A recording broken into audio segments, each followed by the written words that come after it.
Hi, this is Bob Sorrentino from Italian Roots and Genealogy, and I'm here today with Peter Franzese, and he is the author of two great books, Tales of a Brooklyn Grocer and Nettie, the Tales of a Brooklyn Nana. So welcome, Pete. Thanks for being here. Thank you very much for your invitation. I appreciate it. No, that's well. I love talking about that, especially about the grandparents, and I guess your grandparents are around my parents' age. Right. Uh, so that's kind of our connection. And I guess you're fourth generation Italian, yeah? Yes, correct. My great-great-grandparents were the first ones that came back around between 1896 and 1903. Oh, so they came pretty early then. Yes, yes. Yeah, yeah, they But came sooner than my safe to say, grandparents. safe to say we're American Well, yes, at this point. At this point, well, and that's really evident when you go to Italy, right? right? You don't feel like you're a kinship. You feel more when you go to Brooklyn. Yeah. That's for sure. That's a good start. So they originally in Brooklyn, and as we were speaking in the pre-interview there, Yes, I'm friends with your cousin Jim Abramo, and yes, I know he grew up in Brooklyn over yes. he grew up over the funeral home. Yes, a Bramo Funeral Home on Humboldt Street in Williamsburg. Yes, the building's still there, but the funeral home is no longer there since like 2007. Right, and Humboldt Street was a back then, even I guess in the 40s, 50s, 30s, 40s, 50s, that was a real Italian enclave. Yeah. Yes, absolutely. And it was a melting pot of all different parts, mostly a lot of people from the Naples and Salerno area. In fact, the patron saint of my grandmother Nettie's family was Saint Cono, who was the patron saint of Tigiano.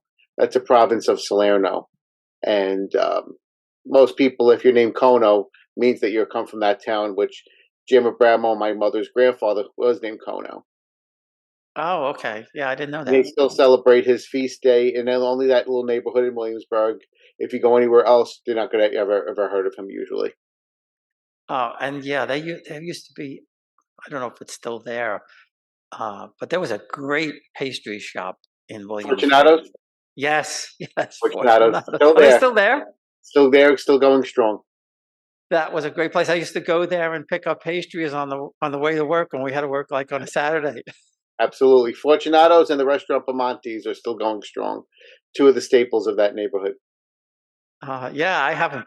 Man, I don't know. In the last, I can't even imagine the last time I was there.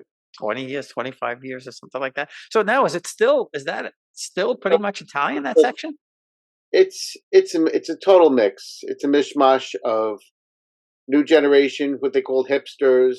Some of the old people still holding on, and different nationalities, but some of the old staples like those two restaurant, the pastry place, the Feast of Our Lady of Mount Carmel every July. There's certain things that still bring people back to the neighborhood, but it doesn't look like the neighborhood when my mother and Jim and of course my grandfather were growing up. So much has been torn down, so much has changed.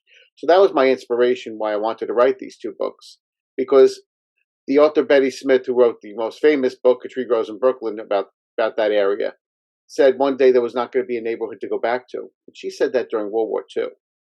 So she foresaw that 80 years ago that that neighborhood was going to cease to exist. And while it held on a lot longer than she thought, it is a time that you're seeing completely pass. And I saw, well, I was a child, my grandmother, I think it's because I lost her so young at 11 years old that I realized that the whole world was changing then. And then when my grandfather, on my father's side, was in his 80s and 90s, I knew that when he died, the whole story was going to come to an end because no one else would be carrying on the story. So I was determined to sit with him and try to capture what that Brooklyn was before it was completely lost. And that's a really good point, and that's kind of what I try to do a little bit with my book and my book and Dr. Eddie Iannuccelli's book or books, where he tells people you have to write this stuff down, even if you don't publish it. You got to put those stories down. I look at it this way. It's taken me 30 years to put back my family tree together because at some point, somebody didn't see the value in it anymore. They were living instead of researching. They were living looking forward instead of looking behind. And I understand that we should always look forward and not live in the past. But on the same token, we shouldn't deny the past or lose it along the way. And I think it's a travesty to the people we came from who got us to where we are if we forget them. Yeah, absolutely. And, I'm a firm believer in that they really, you know, they or somebody, they want us. Some of us are chosen to do this because they want to be remembered. You Right. know, Maybe it's crazy, but that's the way I feel. I also look at it like this. I'm a funeral director as well. And some people ask me, what's the value of going to the cemetery? Why do we bother with graves? Well, we all have our own different thing about cremation versus burial, graves versus being scattered or put on a shelf or whatever everybody wants to do. But my thought is, when I go out on that quest and I'm going through that graveyard or a cemetery, wherever it is, and then all of a sudden you find that monument or you find that little plot of land, and you know this ancestor who's been there 100 years has been sitting there and has been sat there forgotten, and you found them. It's like meeting them in a profound way, and you feel that connection because you know a century ago there were people in your family that you descended from that were standing around that little plot of land, grieving and celebrating a life. But then somewhere along the way, it got lost, and now you found them again. So it's like you've given them a new life. You brought them back to life because now you're taking a bunch of puzzle pieces and you're sitting there and you're putting them back together, and now you have your ancestor. And you know what? In my heart, I feel like they have you then too. Yeah, no, I know what you mean. And you know, I had the privilege of going to my great grandfather's grave in Italy just recently, Wow, that's really well. and there they put the pictures, right? Yes, Uh, um, and like you said, it's a just knowing that here's a man who was born in 1853. right, So 100 years before I was born, right, sure. and like you said, you feel a connection. At least I did, Oh, anyway. absolutely. I did absolutely. I remember walking in the back of St. John's Cemetery and finding my grandmother Nettie would always tell me that her grandmother was buried and that there was a paper and that would lead me to that grave and that she died. And I remember going with that deed and trying to search for this grave and then seeing this black granite stone with her name etched. It looked ancient as could be. She had died in 1925. And then to find out that she was killed in a car crash in 1925 on Long Island. Who would think Wow. that a car crash would kill your great great grandmother in 1925 in Lake Ronkonkoma area, Bohemia area? So you find that then you start piecing back and you realize all the things they lived through, and you say, "Wow, a car crash took out this old lady who was a widow, had 7 kids, and boarded that boat without any man to help her, just her bunch of her kids surrounding her and hoping for a new life, and that's how her life came to an end." And it just blows your mind when you look at what they went through. And it really informs us as we go through our own trials and tribulations in our lifetime and our own personal stories. When we look back at them, and sometimes their stories inspire us to keep fighting, to keep going and carry on because you know what? You're there living. You're there living history. You're there living answer to their American dream. That's how I look at our lives today. We're the answer to all those ancestors' American dream. They didn't get to live it most of the time. They got to start it, but they didn't get to see the benefits of what all their work did. I mean, I look at Pete the grocer. He got to see his oldest son graduate college, but he didn't get to see his grandchildren graduate college. Mm. Get to see his granddaughter become a doctor. He didn't see things that he could have never imagined. He just was disappointed because after his first son graduates college, the rest of his sons drop out of high school. And they all want to go work for the brother who has a slipper factory in Brooklyn. And the grandfather told my great grandfather Pete, the grocer, told my grandfather Pat when he was 16 or 17, whatever he was when he left school. He said, "You're going to be a donkey for the rest of your life." And his mother told him, "You don't know how lucky you are that you could read. All I could do is say the rosary to pass the time. You don't know how lucky you are." And I always think about those things. And that was my grandfather being the key that united me to the past because they weren't just the old picture of black and white of perpetually dressed in black women, and, and the grandfathers always stand in their suits and they don't stand touching each other. They just stand there, not particularly smiling. In every picture, they look the same until they die. They could have been 40 or 70, and you can't tell the difference. Except the picture might look a little older than the other one. But other than that, it gives them life when you hear these stories that they were people. They just weren't some unfrowning, frowning ancestors looking back at you with ancient pictures with hard eyes and stern faces. These were people that lived, and they were so much more than what you think you see in those pictures. And Yeah. just wanted to just grab that and not let it go when he was telling me. I would listen to those stories over and over again. We would take long car rides, or even in his 90s, we would walk through Greenpoint, Williamsburg, and he would show me every stoop and every landmark and tell me the stories. And I'd take pictures of him as he was standing in front of houses that he was telling me a story that happened 75 years ago, or bring me to an old friend who was quite old and infirm in their mid-90s, and my grandfather tried to coax them out of them the stories of their youth. I mean, it was really a special time because all these people are gone now, and it was That's only fantastic. it was Yeah. only 3 years ago that some of these things were happening, and in 3-4 years, so much has changed, so much was lost. But I feel really a peace that I know that I got the story before they left us. That's Absolutely. great. That's great. And so now the grocery store, how long did he own the grocery store? And I'm sure he must have told you some interesting stories about the grocery store. Yes, it opened somewhere around 1925 and was in operation until 1942. But because of the BQE and then building the ramp, it was torn down around 1952. But during the years of their operation, they faced the police station. So he was telling funny stories about the policeman would come in, the captain would come in, and my great grandfather would take him in the back of the room and have a glass of wine. And they had a candy store, and a candy counter in front. And so he would take candy and shove it in his mouth so he couldn't smell the wine as he went back to the precinct.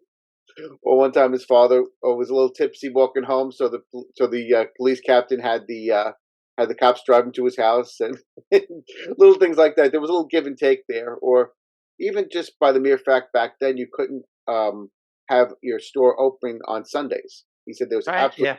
nothing allowed on Sundays, but their store was also their home. So his mother was told that if she was sitting in front of the store, she had to lock the door and shut the lights. And she said, "But I'm not selling anything." They said, "Doesn't matter. You can't sit there." So it was like little things that they had to get used to back then that we couldn't fathom now. Everything, we live in a 24/7 world now, and on Sunday everything literally stopped. You couldn't buy a gallon of milk I don't think they sold gallons back then, but they couldn't even buy a bottle of milk if you needed it. You just had to wait till Monday. So he talked about that, or making their own wine. He said his father would be in the basement making the wine, but he also had crates of grapes in front of the store that they would sell the grapes to the people so you could buy your own wine. Or even another story with the policeman that would come in, and there were a bunch of these kind of stores. It was called the Franzese Italian American Grocery Store, according to a picture I found. And there were like a bunch of little shops like this right in the area. So my great grandfather would charge him, say, 15 cents for a ham and cheese sandwich, but he'd charge her about, say, 25 cents. I'm just giving an example. And the cop came in and he says, "Well, your father charges me 15 cents. He tells me the oldest sister Margie." And she said, "I'm not my father. If you want it for 20, he goes, if you want it for 15 cents, you can go down the store to one of the other places." And so you're just going to make the sandwich. So my grandfather laughed. He said that his sister, who was the oldest sister, although she had a high school education and wasn't allowed to go to college like her brothers, he said was a better business person than his brother or his father had ever been. So there was a lot of inspiration and inspiring characters that came through their life growing up in that little house. I'll tell you a funny bakery story about my uncle. My uncle worked Right. for a bakery in Corona, Queens, Leonard's, and they were connected. And he was the baker. He had to be 2 o'clock in the morning, whatever. And I guess he would park in a certain spot. And one day he comes out and there's a parking ticket on the car. And he'd never gotten a parking ticket before, right? So he takes the parking ticket and he puts it up behind the counter. Right. And the sergeant comes in and orders, his pastries or whatever. Where normally back then, we're talking the 50s, they didn't, Right. they didn't pay. And my uncle tells him, $2, $3, whatever. So, what do you mean $2, $3? He says, "You see the ticket?" He says, "When the ticket's paid off, you get it for free again."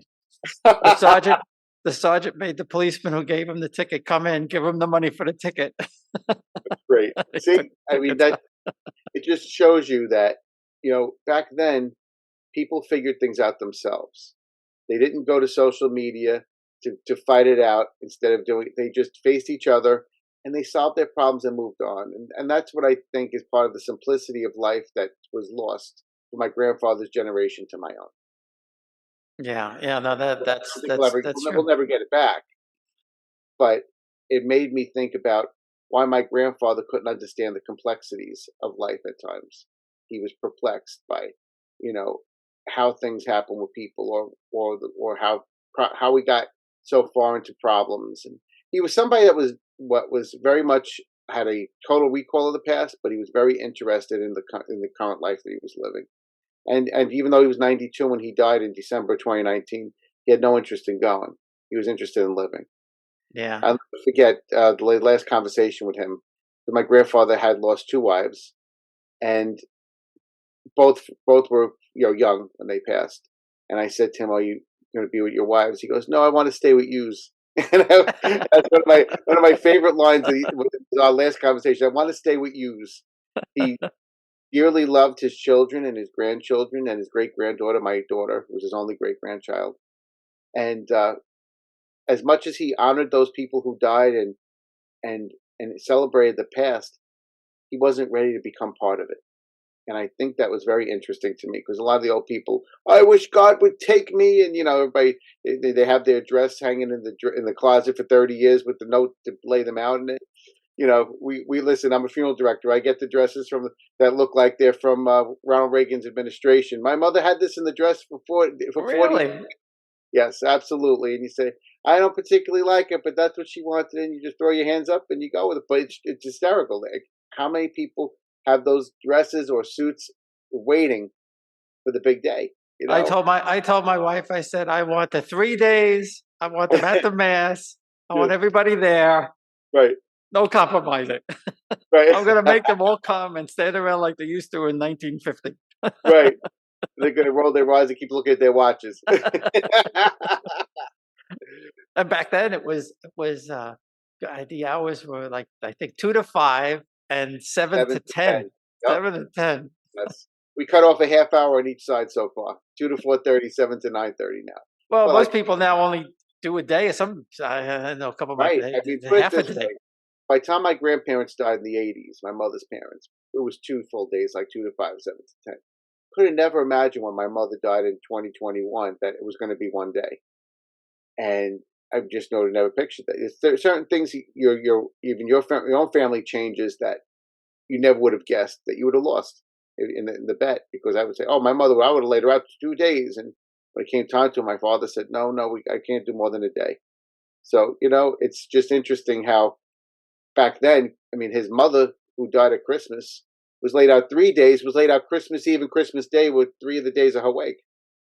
Yeah. And Well, we used to. stopped for nothing. It stopped for nothing. You know, the difference now is people tell me, "Oh, I have a vacation and I'm going to have the wake in a couple weeks." Back then we didn't know about not stopping life if somebody died. So, my grandfather, like you tell somebody in the old generation, like my grandfather, Aunt so and so died. Oh, she laid out tomorrow? No, no, it's going to be like in a few days. Oh, what are they waiting for? Because the world changed. Yeah. Because you know what? Everybody doesn't live within 7 blocks. I had an uncle Anthony. He used to call it like the 7 block syndrome. Everything, your whole world took place within 7 blocks. Everybody you knew, everywhere you went, your church, your stores, your family.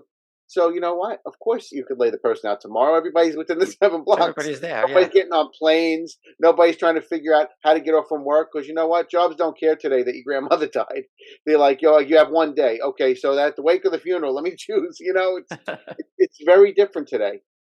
It's the world doesn't stop, and I think there's a sadness to that, because I think that's why a lot of times people have lost value in celebrating a life at the end, because they're such in a rush to get back to their regular life, and it's almost an inconvenience. And I think that's sad. Well, I still remember, I don't know if you do, but I still remember when the stores were closed on Sunday. I don't. No. The little, groceries, like behind us, they would open at 1 o'clock. They could open from, I think, 1 to 4 or something like that. When I was growing up in the 50s and 60s, Right. supermarkets and clothes, and, Macy's and Gertz and all those places, they were all closed. Nothing. And even like around Christmas time, nothing was open. And Right. you know, there's something to be said for that. You know, there's something to be said, like, just take a break. You don't have to shop every single day. Right. It's true. It's, I guess, they went to these little markets because they didn't stock freezers and refrigerators and have multiple refrigerators like now.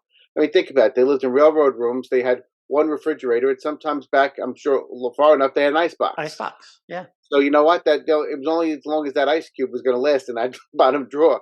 So you weren't going to buy stuff. I had an aunt who lived to 101. She still lived that way. She only bought a little bit of groceries at a time.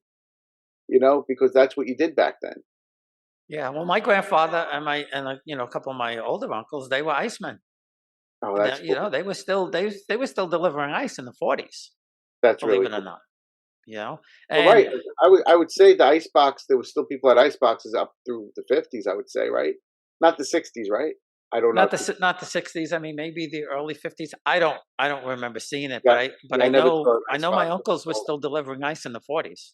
Oh wow. So and in Manhattan and everything. So Right. um, there were definitely still people who just were hanging on to what couldn't afford or whatever the case may be. Sure. That they didn't have it. But you mentioned Saint Mary's. Uh, Most of my family is buried there, and I could walk down the rows and I say, "Oh, I know them. I know them. I know them," because Right. everybody from Corona, Queens, is buried at Saint Right. Mary's. Like with our family, it's St. John's or Calvary, Yeah, and you know what? It's true. You walk around, sometimes, especially St. John's more than Calvary. I feel like it's like you're walking around the sections. You're like, oh, I know her. I know this. You feel like you're revisiting them again in a funny way. yeah, It's like yeah. they're all neighbors in life and death somehow. It's Yeah, true. that's a good It's like, way. oh, That's a good way to put there's it. she used to live across the street, or this one, oh, I remember her. I used to see her on Graham Avenue, or it's great. Or there was. Also remember there was also relatives you really didn't know them because I guess you came. I don't know about you, but for me, you came later on, so you only saw them when somebody died. You didn't even know how they were related. You just know they were in quotes the cousins, and they were always there at every wake. So you just assumed you were going to see them, and then you grow up, and then you realize nobody else had died because they were all gone. You say, "You wonder what happened to those people? They must have died too." I hope we weren't supposed to reciprocate because I never even know their names. We'll be right back. Experience Italy like never before, traveling with a scheduled group or create your own bespoke tour with friends with philitaly.co. Pack your bags and follow Phil. That's www.philitaly.co.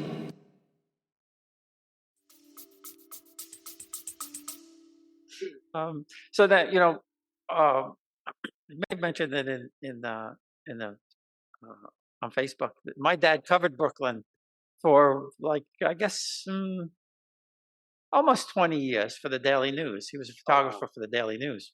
that's cool. So, he knew all those neighborhoods, very well. I mean, Right, he knew Brooklyn like the back of his hand. And later on, uh, then he covered Queens for almost 20 years also. right. But uh, I have pictures of, the last train pulling out of Myrtle Avenue. He took the photo of that, and the Dodgers. He covered the Dodgers before they left and things. So, I have, while I never lived in Brooklyn, I have the Brooklyn connection. You absolutely. And he had, the Tony the Fruit Man laying on half hanging out of the car, and Oh wow. That's He cool. wasn't. He was more than the fruit man, Right, apparently. right. That was the front.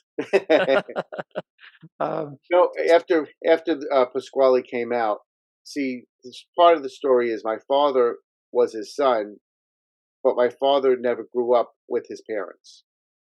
And part of my main drive for writing this book was to give my father the mother and father that he never had, his biological parents that he never had. So in recreating their lives, it was a gift to him. So what was really interesting was after the book came out, this was back in December, I took my father and my daughter and my grandmother's only surviving brother, and we spent the day and we walked the streets of Greenpoint and Williamsburg, and we went to all of those houses or the plot of land where those houses used to stand, and we did a walking tour just like I used to do with my grandfather back in the last 5 and 10 years. And it was interesting doing it with him and then doing it with his descendants.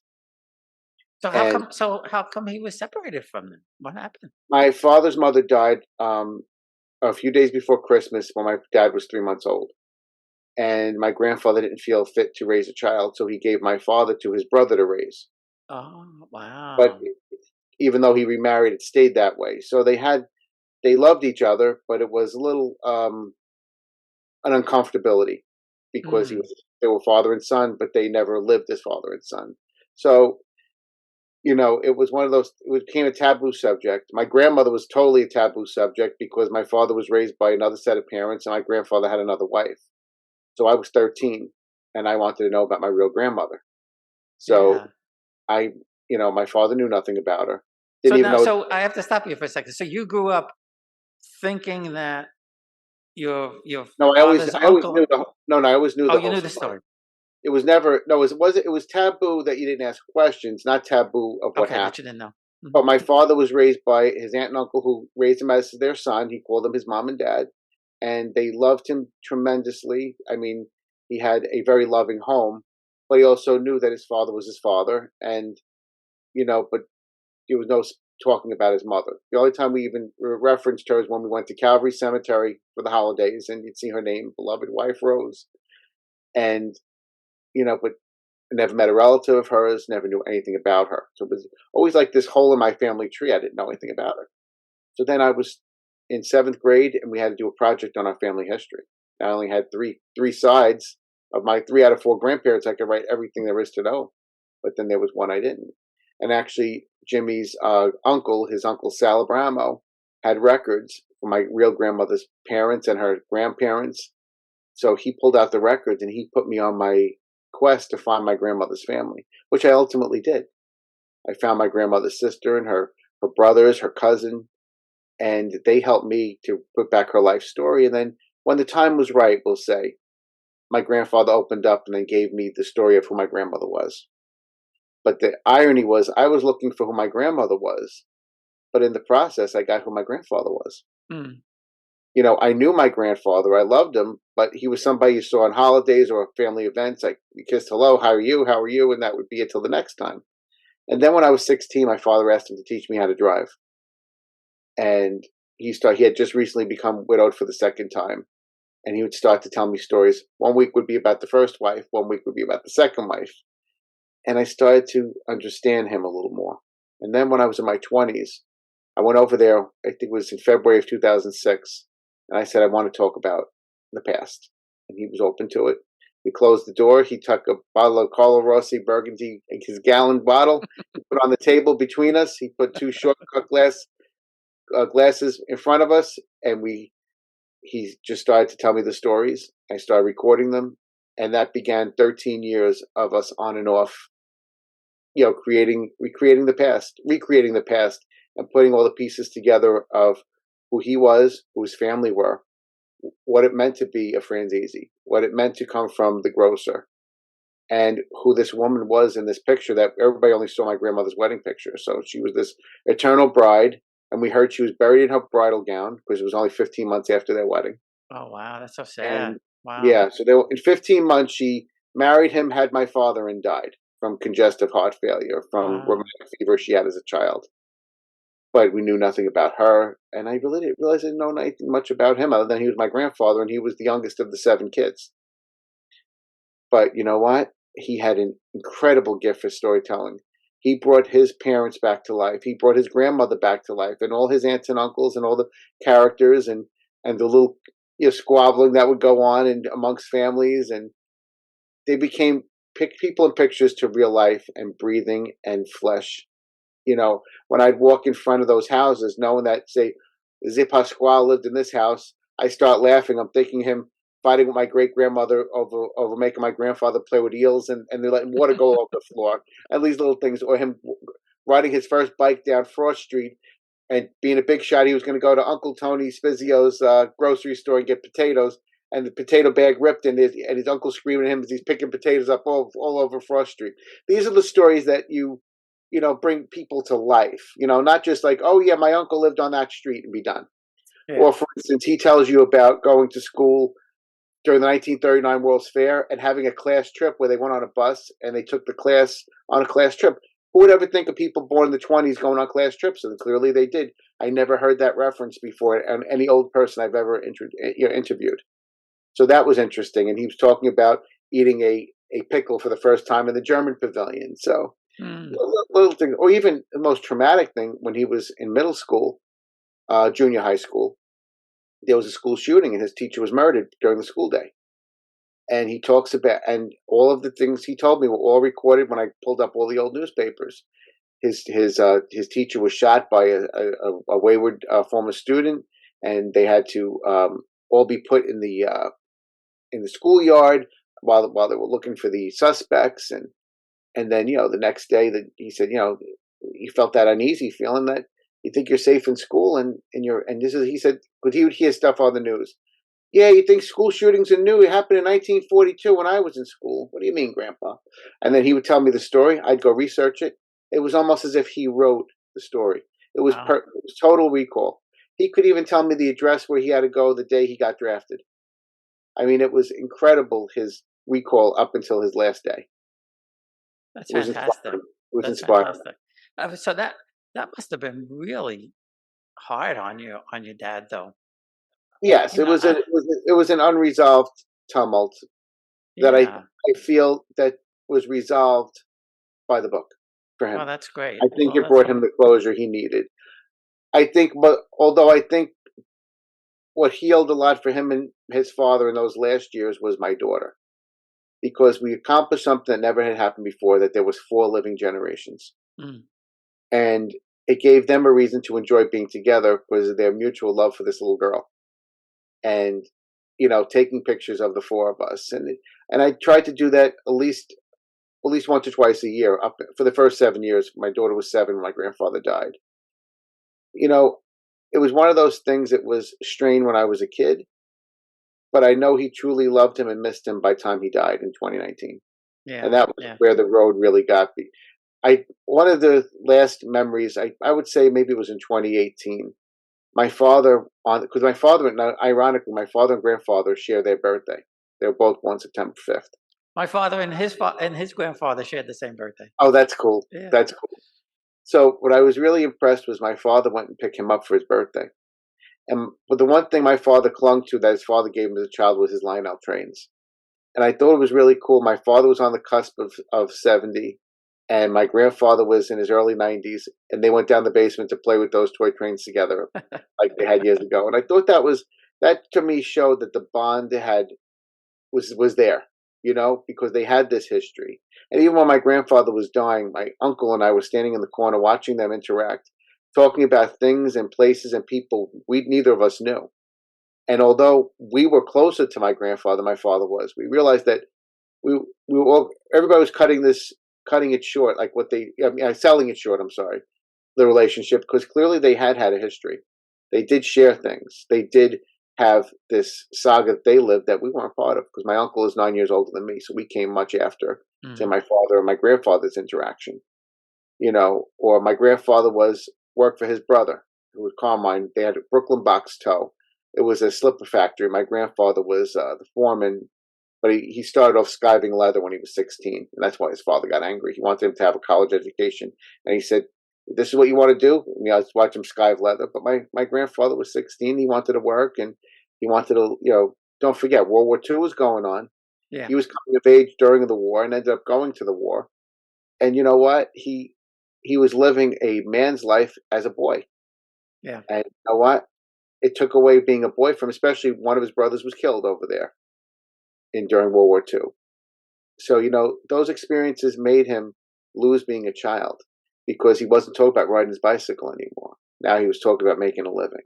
And I saw how the loss of his brother basically pushed him to want to grow up. Yeah. Yeah. Absolutely. And I think that's when the relationship began. His oldest brother was 15 years older than him almost to the day. So, they had no real interaction, but then during the war they did, because the oldest and the youngest brother were the only people left. Everybody else was off to war. And they had to hold this slipper factory together. So Wow. that began a very and of course my grandfather and his brother loved each other fiercely as brothers, but as boss and worker, they had a very tumultuous relationship that went on for decades. When they were mad and when they were talking and when they weren't talking, like happens in every Italian family. Exactly. Exactly. But So of now, course, so by the time everybody dies, we all make up. yeah, yeah. So now the first book, Nettie, Yes. uh, what's that about? Who's that about? That's about my mother's mother, Nettie Carano Boniface. She was the eighth of 11 children of Cono and Maria Carano. They came to America in 1896 and 1897 and settled in the Greenpoint Williamsburg section on Kingsland Avenue. And when the story begins, Cono was a rag man. Everybody'd say, "What is that? A junk man?" He would go through with a horse and well, actually, no, he didn't have a horse. He would walk through with a cart and push this cart, selling bricks, rags. People actually bought these things back then. And the irony is that he was able to buy brownstones with the money that he got from pushing that cart. Wow, And he did that well into his 80s. He did that from when he got here in 1896. And I believe in 1960 was still pushing that thing. that's He died in incredible. 1964. And they had their ups and downs. My grandmother, I always found her to be this inspiring character. She was widowed at 24 years old, I believe, and her husband was part of the. You ever hear the Grucci firework family? Yeah, yeah. Her father-in-law began the business, but it was originally the Lanzetta business, and they were in Belport. And during Memorial Day weekend in 1939, her husband and his father were killed in a major explosion, and she was left with a little baby. And she related to the movie Gone with the Wind at that time because it came out that same year, and she looked at Scarlett in her black widow's weaves and pushing to fight to survive, and she said she felt the same way, and she was very and that kinship she felt. She made me watch it with her the year before she died, 1988, and it became the thing we had. And I said, you know what? Scarlett had a story, but so did my grandmother. Hmm. So then I started interviewing my grandmother, and only about 6 weeks into it, she was 75 and she passed away from a heart operation. And then it became 15 years of being passionate about putting together her life story. So I didn't have her like I had my grandfather as this living person, but I tracked down her siblings, her cousins, friends, childhood people she went to school with, her first boss in a nursing home. I found them all because I wanted my grandmother's story, because I said she inspired me. She brought out the writer in me. Her life is what made me want to become a writer. Hmm. And because it was a story about tenacity and never giving up. And I think with both books, between not so much my grandfather, but his father and my grandmother, how they held on to their Catholic faith just inspired me. How clinging to the rosary or praying to their patron saints was what gave them strength to endure no matter what happened. Like my great grandfather Pete hung to Our Lady of Mount Carmel.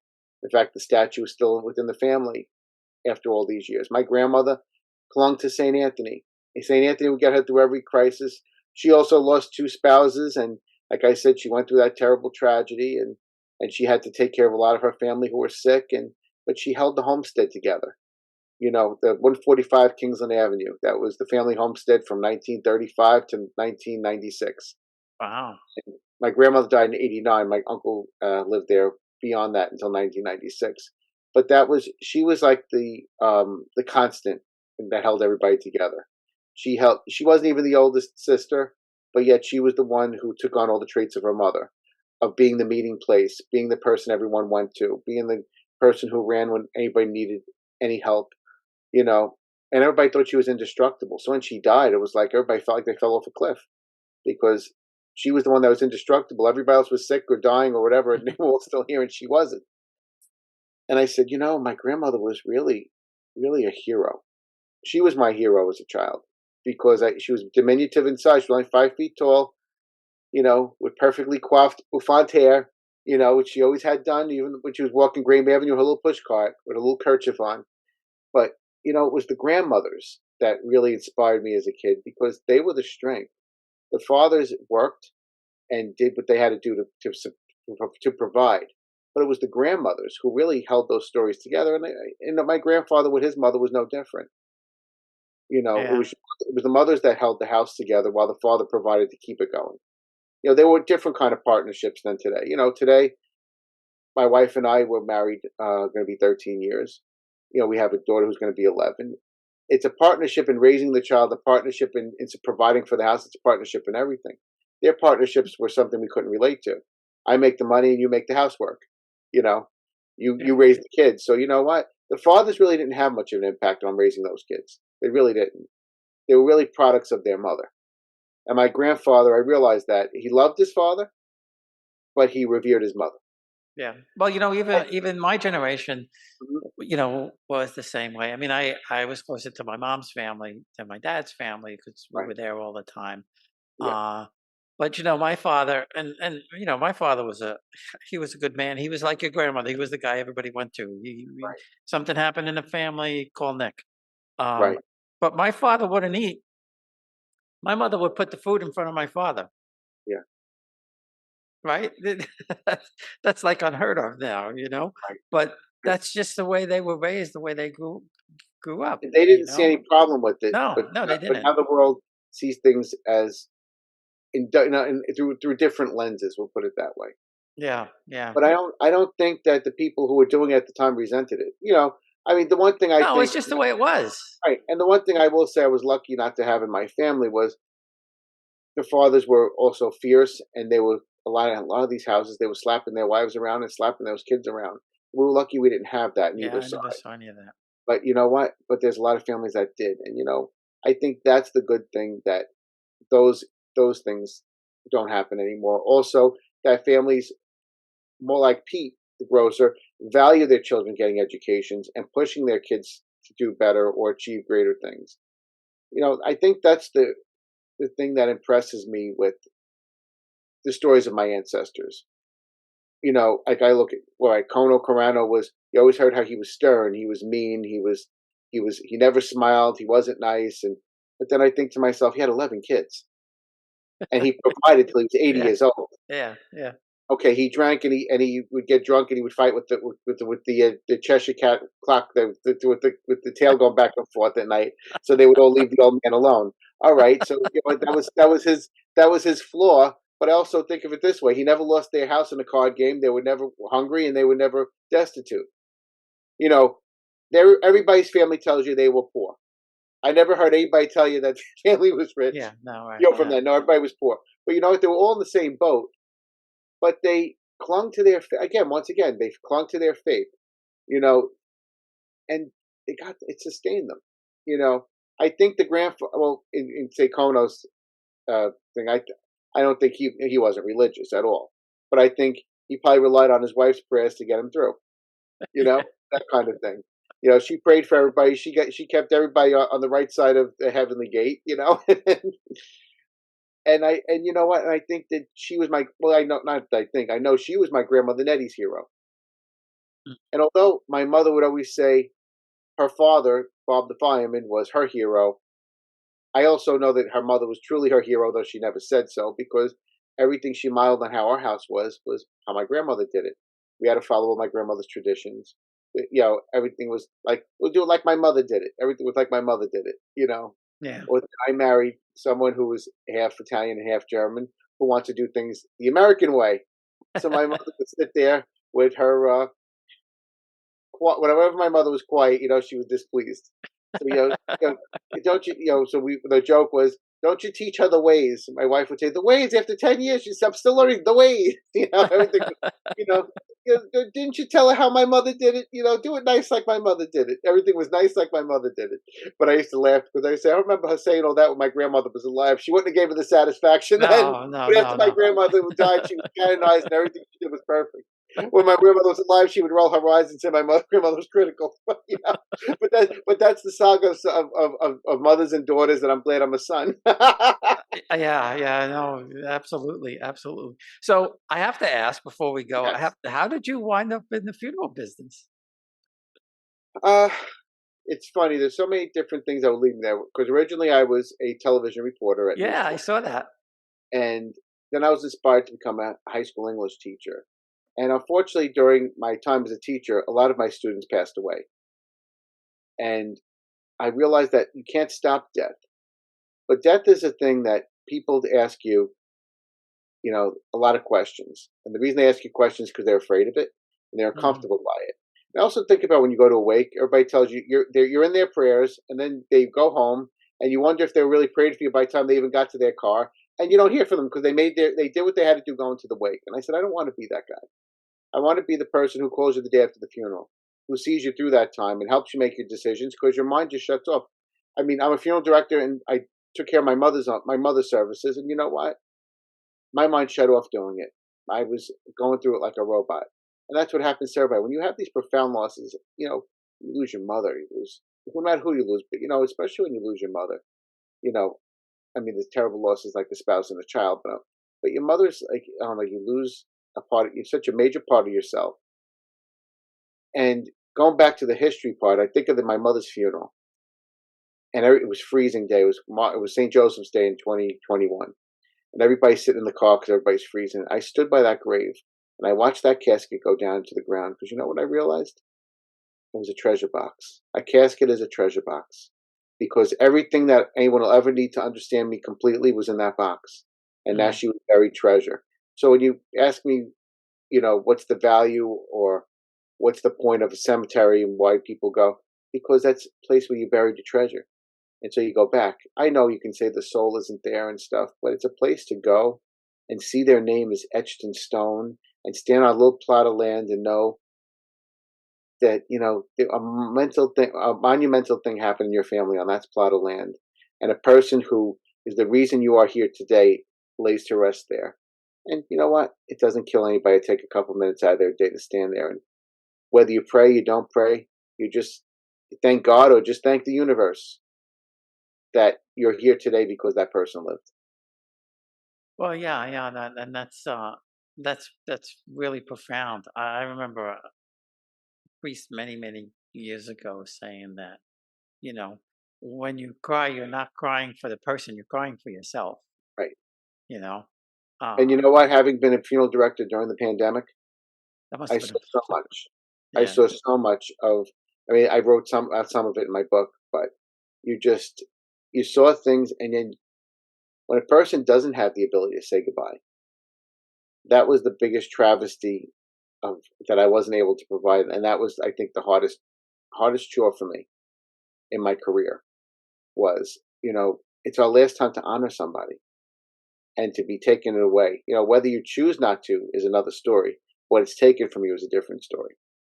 yeah, yeah.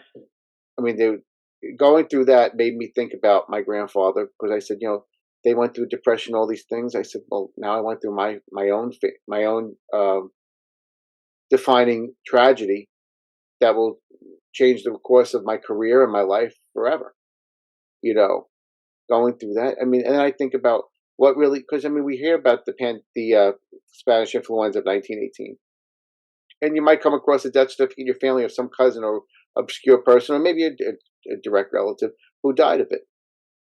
It didn't make any impact on us. We say, "Oh, we just figure it happened," and people went on, didn't think about it. And I wonder if that'll happen with this. So Yeah. that's what I mean about it. But it made me think about the Spanish influenza more. And there's also a part of in First Calvary of Calvary Cemetery, enormous open field. And I said, why would they never sell these graves?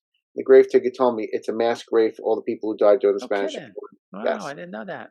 didn't I know it didn't know that. until I came across that, and I said, I think about, they were showing Hart Island with all those people being buried during the pandemic. I said, we're all surprised because we're not informed by the past that these things happened already. And somehow, and I think that's what gives us hope for the future, because we make it to the future. By looking at the past, it informs the present and gives us hope for the future. Well, my dad used to have to go to Cypress Hills in Brooklyn. Yeah, Cypress Hill Cemetery. Mae West is there. Yeah, he used to have to go every year with Houdini's wife and wait for Houdini to come back. I love it. I love it. I don't know how many years he took that picture. Oh, I love it. That's great. Oh, I love it. He used to come No home. luck though, huh? He didn't come back this year either. But it is a mystical thing. I think I give you a lot of credit to be able to do that. I certainly couldn't do it. It's just not in my nature. But you have to be a special kind of person. People like you and when my mom was in hospice, the hospice nurses, I never met anybody like the hospice nurse that took care of my mom. Just incredible human being, and to be able to deal with that. To me, those are the angels of mercy. Absolutely, without question. That come along your way. I mean, my mother's last illness had a nurse that I will never forget his name, and I'll never forget what he did for my mother. Because even though I knew she was dying, I could sleep at night knowing that she was under his care. Yeah. And my wife's also a nurse, and never anything is satisfying for me when I hear somebody tell me with gratitude how grateful they were for my wife and the care that she provided them and how she helped them to get better. It's my daughter's a nurse. My kids are young because we adopted them in the 90s. But my daughter's a nurse now, and it's just same thing. She'll come home and she'll say somebody wrote her up, or somebody's they have these little things, I guess, where they can write a thing about the nurse that took care of them, and you feel good that you have somebody in the family being able to care for you. The doctor comes in for 2 minutes and says, "How you feeling? Goodbye, see you later." But the nurses are there with you for 12 hours, right? It's a special kind of people.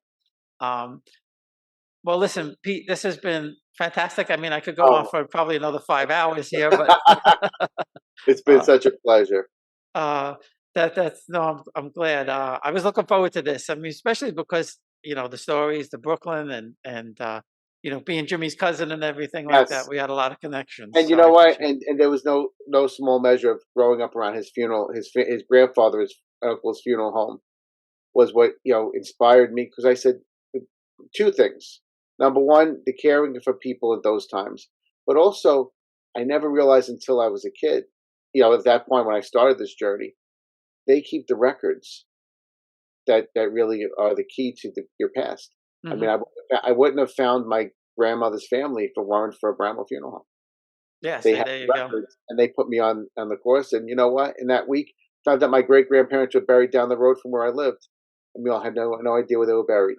And that began a saga. So you don't realize the funeral homes have a big piece of your history, because they collected the data at that time, and they're another resource.